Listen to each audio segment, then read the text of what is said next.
Tendo a conversa de redação com o Eduardo Costa, com o Júnior Moreira e com a economista Rita Mundim. Você pode interagir com a gente pelo WhatsApp do jornalismo, 99996-7074. Você manda pra gente uma mensagem de texto com a sua opinião. Não esqueça de mandar também o seu nome, o bairro ou a cidade de onde você está falando. Belo Horizonte vai ganhar laboratório para testar coronavírus. Enquanto isso, Eduardo Costa, a capital se aproxima de 4.000 casos de dengue. Bom dia para você. Bom dia a todos. Todos nós sabemos que tudo que vier para melhorar a testagem é bem-vindo. Esse laboratório, claro, é muito bem-vindo. A Prefeitura de Belo Horizonte deve, o governo de Minas deve, o país deve mais testagem, né, gente? Vamos combinar. O laboratório pesa, mas 2 semanas atrás, atendendo a uma sugestão da FIENG, a Federação das Indústrias, e do SESI, o Serviço Social da Indústria, eu disse que a Maria Cláudia, nossa diretora, concordou e eles vieram me testar.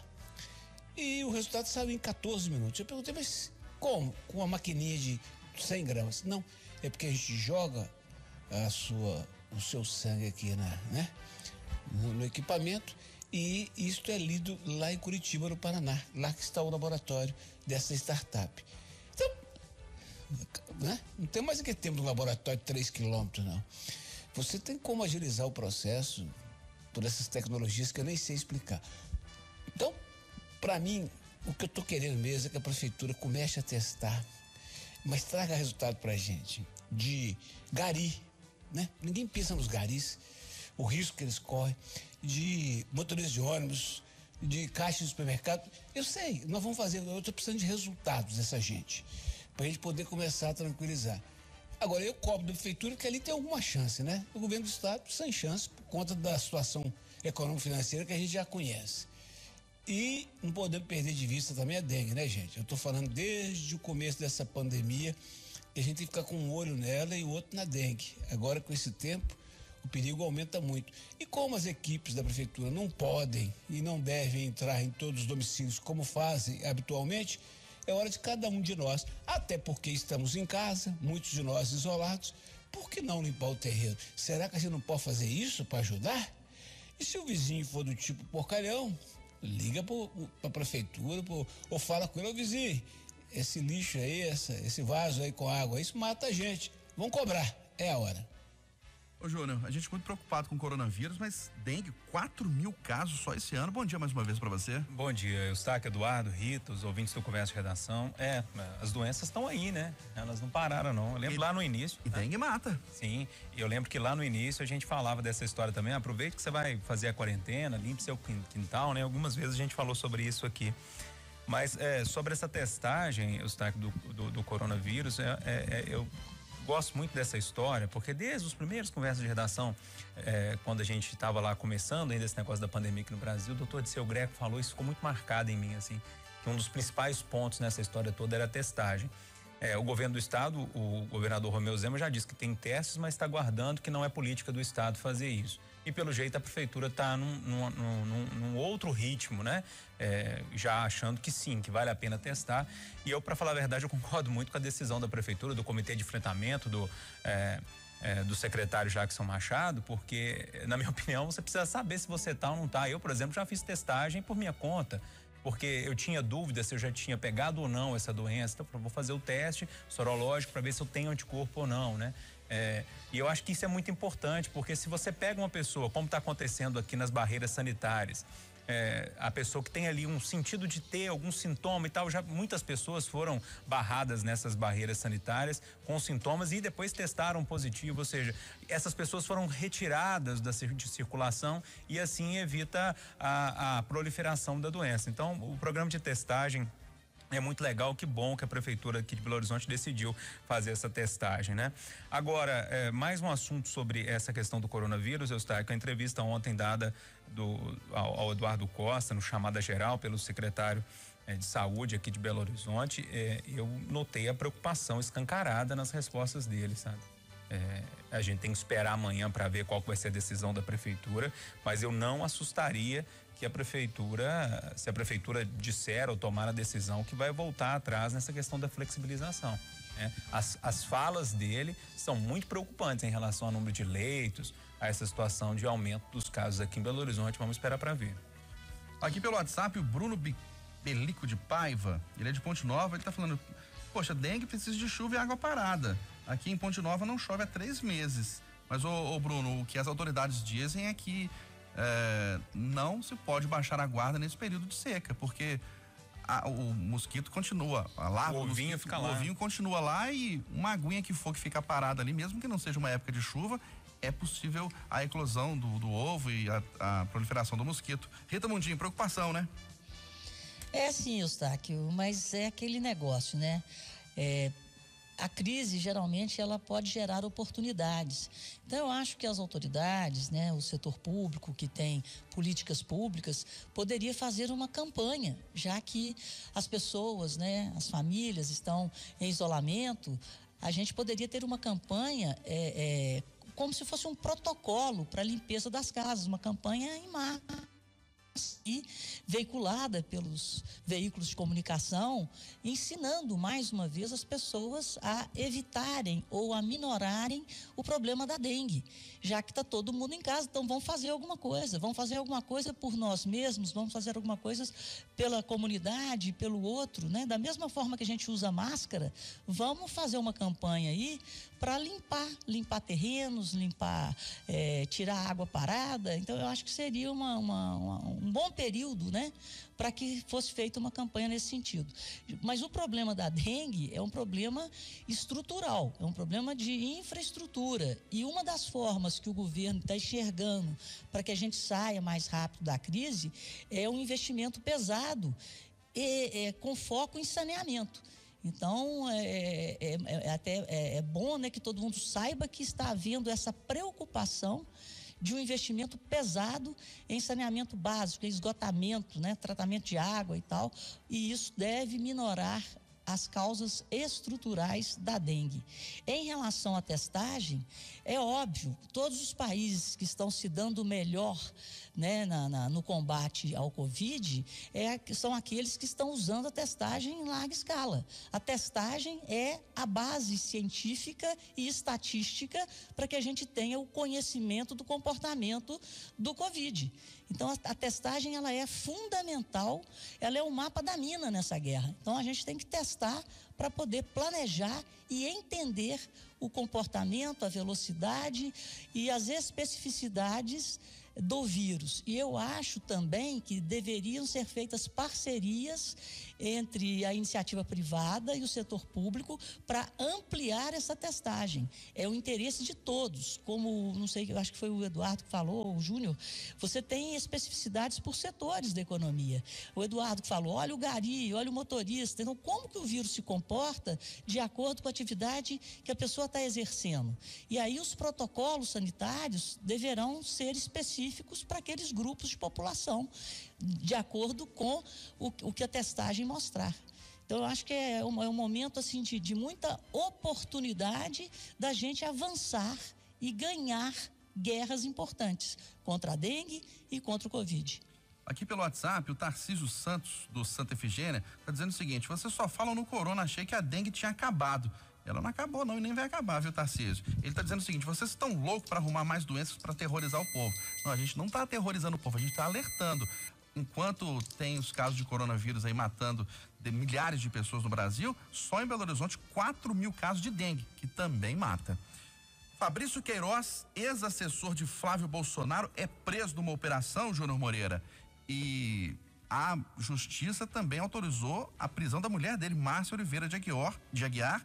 Os dois foram assessores parlamentares de Flávio Bolsonaro quando Flávio Bolsonaro era deputado na Assembleia Legislativa do Rio de Janeiro. Que história é essa, né? Eu fico pensando assim, se o Brasil fosse um filme, a gente sairia no meio da sessão de cinema, né? Mais uma vez, Atibaia. Mais uma vez, depois do sítio de Atibaia, agora mais uma prisão lá em Atibaia. É uma cidade maravilhosa que deveria aparecer só nos cadernos de turismo. Começa a aparecer muito também, né? Já apareceu algumas vezes e agora volta a aparecer novamente no cenário policial. Olha, essa história está muito mal contada, cheia de buracos, né? A gente viu o Fabrício Queiroz durante as entrevistas, às vezes que ele falou contando algumas mentiras e depois tendo de contar outras para justificar aquela primeira entrevista, a primeira mentira, e por aí assim foi, vai e volta, advogado pedindo para que o processo fosse suspenso, enfim, toda uma confusão que me mostra e que me leva a crer que tem muita confusão nisso aí tudo, e agora a gente vai ficar sabendo melhor o que tem dentro dessa história. Algumas coisas importantes nessa prisão, né? Ele foi preso na casa de um advogado, que é um frequentador assíduo lá do Palácio do Planalto.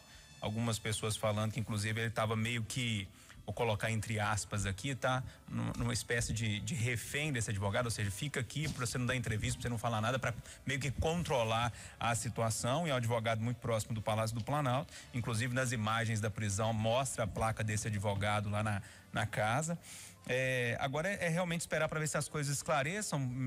Aparentemente vai ter um depoimento agora lá em São Paulo dele por volta das 10 horas da manhã, e a grande pergunta que fica nessa história toda é: o Fabrício Queiroz vai fazer algum tipo de delação, né? Ele vai ficar calado, não vai? O que ele vai falar? Como que isso vai caminhar daqui para frente, né? Mas eu tô louco para saber mesmo, e saber como isso tudo se desenrolou nessa questão da rachadinha, que inclusive o Queiroz já disse que fez mesmo, né? Que fez essa rachadinha, que era para ajudar no caixa do Flávio Bolsonaro na campanha, mas que o Flávio não sabia de nada. Mais uma aparência aí, né? Com a questão do Lula lá atrás, que o Lula falava sempre que não sabia de nada. Enfim, vamos esperar para ver. Eu acho que a grande pergunta que fica de verdade, na minha opinião, é saber se o Fabrício Queiroz vai fazer uma delação premiada, o que ele vai falar nessa história toda, pra gente entender toda essa confusão e, lógico, trazer as claras, né? Tem algum problema nessa história ou não tem algum problema nessa história, e a gente toca a vida, né? Ô Rita Mundim, quais devem ser as cenas dos próximos capítulos dessa prisão de Fabrício Queiroz? Olha, eu espero que seja esclarecido, né? Porque essa novela já está durando demais, demorou. E é uma prática que todos nós sabemos que é uma prática que não é uma exclusividade do Estado do Rio de Janeiro, nem da Assembleia, né?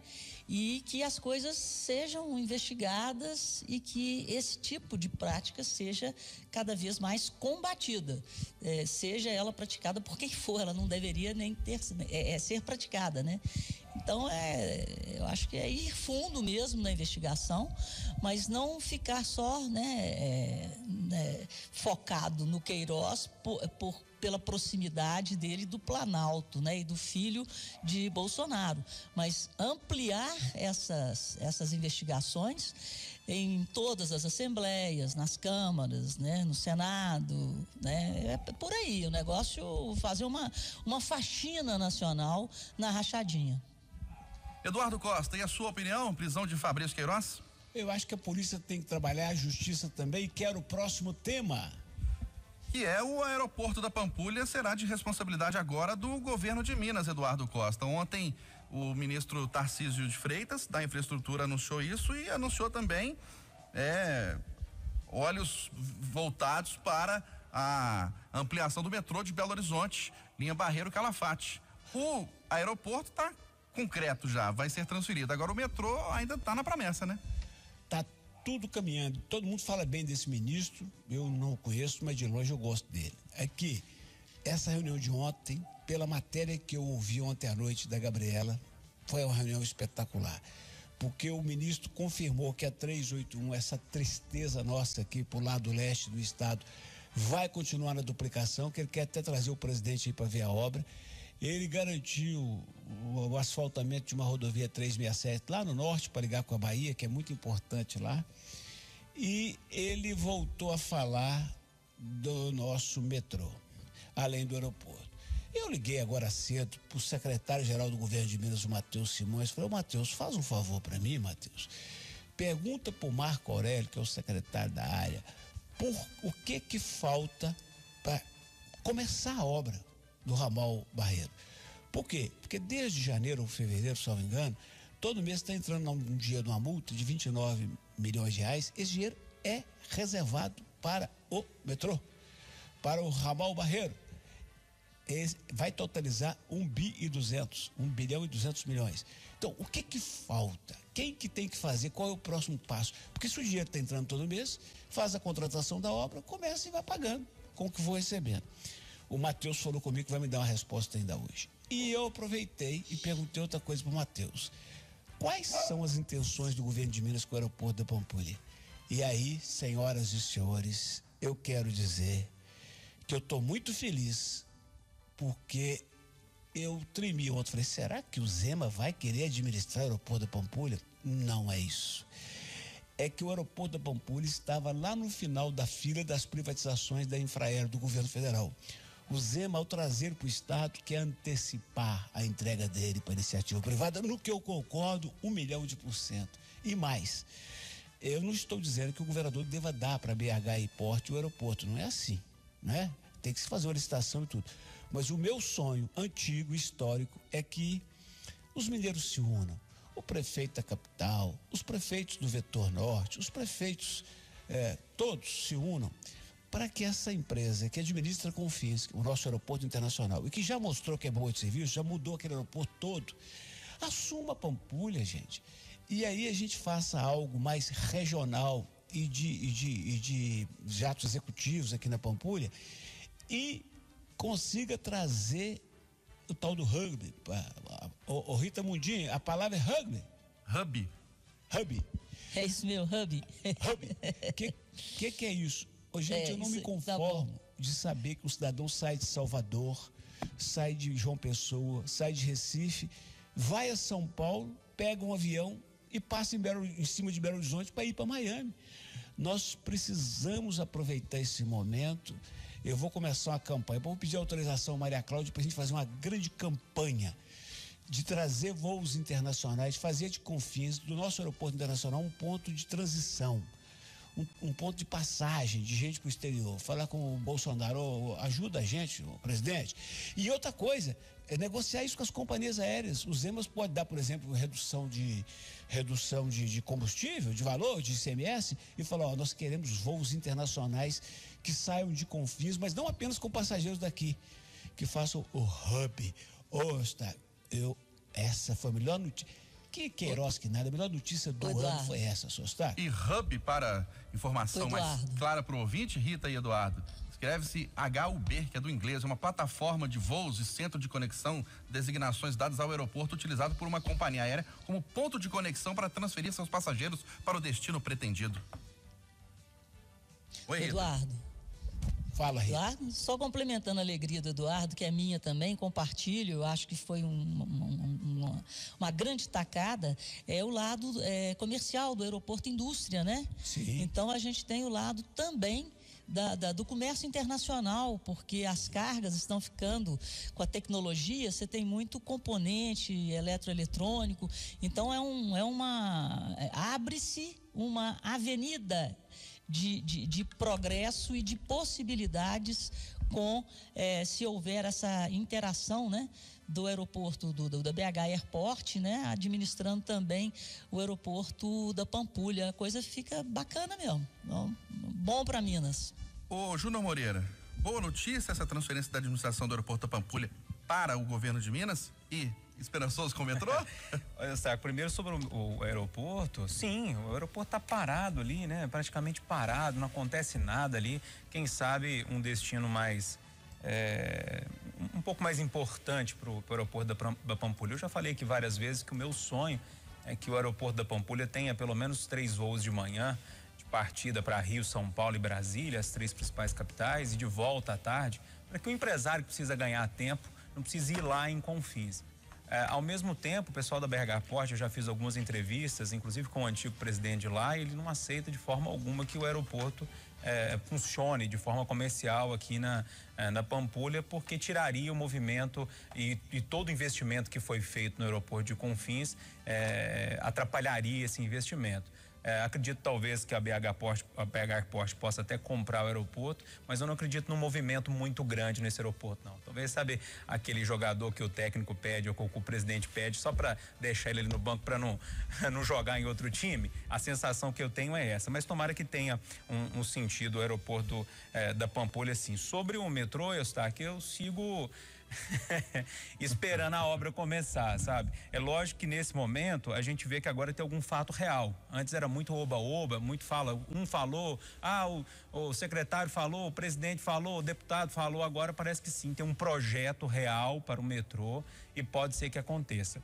Mas eu só, depois de acompanhar diversas entrevistas coletivas, diversos anúncios sobre o metrô de Belo Horizonte, principalmente esse ramal ali do Calafate ao Barreiro, eu me reservo o direito de acreditar só quando realmente o metrô estiver rodando e eu e Eduardo Costa fazemos uma viagem do bairro Calafate ou então lá do meu bairro lá até o Barreiro para realmente acreditar. Eu sigo esperando, mas lógico, doido para que eu queime a língua e seja errado e esse metrô saia e as obras comecem e em 5 anos essa obra seja entregue e atenda ao pessoal do Barreiro que é tão desprestigiado aqui em Belo Horizonte. Eduardo. Sim. O Júnior não era nascido e já cobria a inauguração do metrô. O Júnior hoje é nome do Rádio Nacional e tá pessimista. E eu continuo achando que vai sair. Eu sou otimista, eu sou um bobo. Olha, concreto o projeto existe para as obras, falta a liberação do dinheiro. O projeto existe, que a CBTU, o superintendente aqui em Belo Horizonte, garante que existe o projeto já elaborado. Só falta a liberação. Liberando o dinheiro, começa a obra. Mais do que o projeto, tem parte da obra do leito da linha pronto. Sim. A terraplanagem está sendo perdida com o tempo. Sim, sim. E o dinheiro agora tem.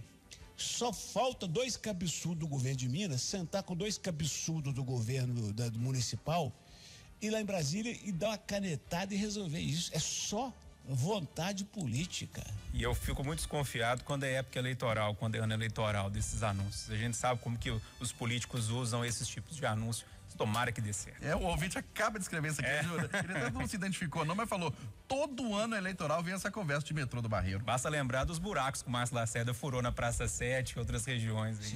Júlio Moreira, eu vou acabar ficando com raiva dele. Eu vou acabar perdendo o amor com o tempo. Ô, homem desanimado. Eu tô achando que eu sei que é animado demais, Eduardo, mas eu fico com você, tomara que dê certo. 8h58 em Belo Horizonte, final da conversa de redação, final do Jornal da Itatiaia desta quinta-feira. Apresentação, Aline Neves e Eustáquio Ramos. Vem aí o Acerantão, ótimo dia a todos!